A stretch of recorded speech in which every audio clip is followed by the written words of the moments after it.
I have something else in mind. I want to talk about this, and it might not be what you want to talk about. But carry on, because you're getting the best.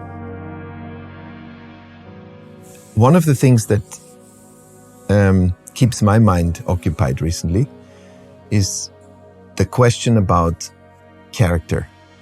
And how do you create a relationship between people and our products? And over decades, legislation and then generations of car designers have created a toolkit that makes vehicles look like or feel like creatures.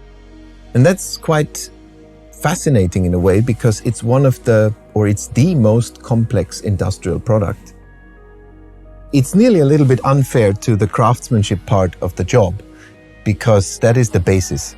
And it takes decades for people in our trade to get to that level of understanding how sculpture needs to be, the volumes, proportions, all of these things we like to talk about. They are the foundation. And I think then it gets interesting, because the skill, as I said, is the base level.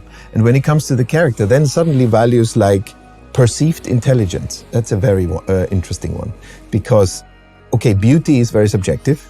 The easy one is being aggressive or displaying aggression in design, because we know how a face looks when you're angry. That is easy to inject into a product. But intelligence, try that.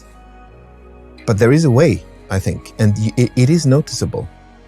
I think that intelligence is not, because it is not an emotion, it's not something that can be done in one sculptural statement. You have to combine it with added value of the product. So for example, communicating technology, having layers of discovering things. This leads to a perception of intelligence. It's not just a superficial shape that can do that. It's the combination.